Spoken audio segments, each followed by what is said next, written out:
সুপ্রিয় শিক্ষার্থীরা, আসসালামু আলাইকুম। জিকুস টিউটোরিয়ালের পক্ষ থেকে আজকের আলোচনা হচ্ছে অর্থাৎ বীজগণিতের রাশি 3.1-এর আমরা সূত্রের সাহায্যে কিছু বর্গযুক্ত ম্যাথ দেখাবো, যে আমরা বর্গের সাহায্যে অর্থাৎ কিভাবে আমরা ম্যাথ সমাধান করতে পারি। তো এগুলা ক্লাস 7 এবং 8-এর ম্যাথ।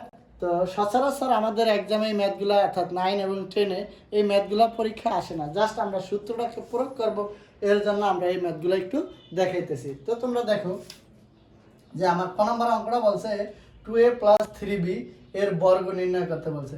তো আমরা ক নম্বর অঙ্কটা সমাধান করতে পারি যে 2a + 3b, যেহেতু বর্গ করতে বলছে এই জন্য আমরা স্কোয়ার দিয়ে দিলাম। অথবা যদি আমরা আরেকটা লাইন বাড়িয়ে করি, যে ম্যাথটা তুললাম, তোলার পরে আমরা যদি লিখি যে 2a + 3b এর বর্গ অর্থাৎ স্কোয়ার। তো আমরা জানি এখন এই অংশটা হলো a, এই অংশটা হলো b, এটার মাঝখানে আছে প্লাস, তার মানে আমরা a + b হোল স্কোয়ারের সূত্রটা আমরা সবাই জানি যে a² + 2ab 2 ফর্মুলার আর এ হইলো ইন্টু 2a ইন্টু b হয়েছে 3b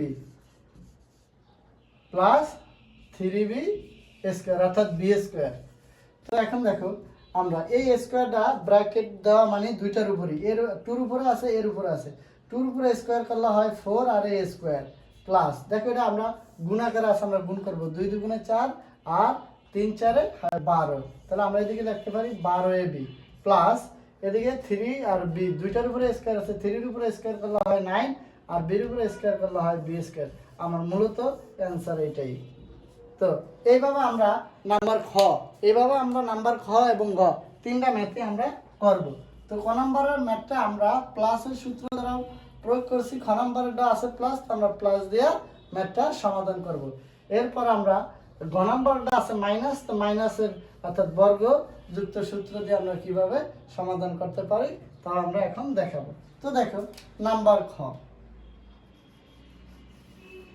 নম্বর ম্যাথটা বলছে x² + 2y এত এর বর্গ। তো আমরা লিখতে পারি x² + 2y হোল স্কয়ার। তো এই অংশটা আমরা ধরবো a, এই অংশটা হলো b, তার মানে a + b হোল স্কয়ার। তার মানে আমরা জানি a + b হোল স্কয়ারের সূত্র কি, a স্কয়ার, a বলতে বোঝাইছে দিকে x², তার মানে a স্কয়ার x², আমরা এটার স্কয়ার তো ভিতরে আছে, ভিতরে স্কয়ার বসিয়ে দিলাম, আর এই ফর্মুলার সূত্রের জন্য আলাদা আবার স্কয়ার। তো a² plus formula 2 into a হলো 2y, আমরা এখন লিখবো 2/y ইনটু b হচ্ছে কি, b হচ্ছে আমার এদিকে আমার ফর্মুলা 2 ইনটু a হচ্ছে x² ইনটু b হচ্ছে আমার 2/y plus b square, b হচ্ছে 2/y, তার মানে b এর উপরে স্কয়ার আছে, আমরা স্কয়ার বসিয়ে দিলাম।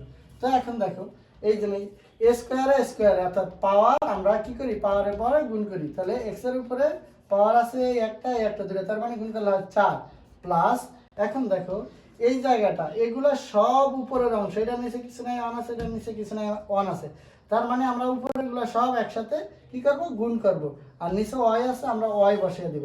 তো এখন দেখো 2 আর 2 এ গুণ করলে হয় 4, আর এটার সাথে গুণ অবস্থা আছে x², তাহলে আমরা লিখতে পারি 4x² প্লাস, দেখো এই জায়গায় এই স্কয়ারটা নিচের অংশের সাথে আছে, উপরের অংশের সাথে আছে, তাহলে উপরে 2-র উপরে স্কয়ার করলে হয় 4 আর y এর উপরে স্কয়ার করলে হয় y², এটাই আমার মূলত অ্যান্সার। তো দেখো আমরা এখন খ নম্বরের অঙ্কটা আমরা প্লাসের সূত্র দিয়ে দেখাইছি, এখন আমরা দেখাবো নাম্বার গ, যে মাইনাসের বর্গযুক্ত সূত্রটা আমরা কিভাবে দেখাইতে পারি, মাইনাসের বর্গযুক্ত সূত্রটা আমরা কিভাবে দেখাইতে পারি। তো দেখো মাইনাসেরটা আমরা একটু দেখিয়ে দিই, যে এগুলা কিন্তু আমার 9-10-এর ম্যাথে তেমন কোনো পরীক্ষা আসার সম্ভাবনা নাই, জাস্ট আমরা সূত্রগুলো জানার জন্য, সূত্রগুলো ব্যবহার করার জন্য আমরা ম্যাথগুলো দেখাইতেছি। তো 4y - 5x ইকুয়াল, এটারও বর্গ করতে বলছে, তাহলে আমরা লিখি 4y -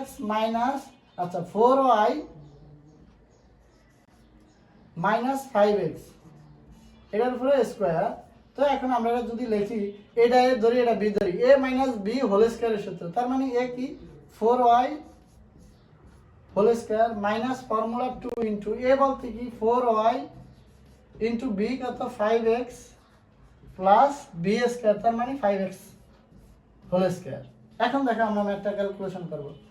4 এর উপরে এ স্কোয়ারটা 4 এর উপরে আছে, ওয়াই এর উপরে আছে, 4 এর উপরে স্কোয়ার করলে হয় 16, আর ওয়াই এর উপরে স্কোয়ার আছে তো আমরা লিখবো ওয়াই স্কোয়ার মাইনাস, এদিকে এইগুলো সব গুণ অবস্থা আছে তো আমরা গুণ করব, 4 পাশে 20 আর 20 দুগুণ হয় 40, 40 এক্স ওয়াই প্লাস 5 এর উপরে স্কোয়ার মানে 25 আর x এর উপরে স্কোয়ার আছে জন্য লিখবো 25x স্কোয়ার। তা আমাদের এই অ্যানসারটা এই জায়গায় আমরা লিখতে পারি। আর যদি সাজিয়ে লিখতে চাই যে x এর রাশিটা আগে নিয়ে লিখতে চাই তাও হবে, আর এই জায়গায় অ্যানসার দিলে আমার হবে। তো আজকে আমাদের এই 3টা ম্যাথে আলোচনা ছিল। এগুলো 9, 10-এর কোনো পরীক্ষা আসার সম্ভাবনা নাই, জাস্ট আমরা সূত্র করার জন্য ম্যাথগুলো, জাস্ট সূত্রগুলো প্রয়োগ করার জন্য আমরা ম্যাথগুলো একটু দেখাইলাম। তো তোমরা সূত্রের মাধ্যমে বাসায় প্র্যাকটিস করবে। আমাদের ইম্পর্টেন্ট যেই ম্যাথগুলো আছে পরীক্ষা আসার মতো সেই ম্যাথগুলো আমরা পরবর্তী ক্লাসে দেখাবো। সবাইকে ধন্যবাদ।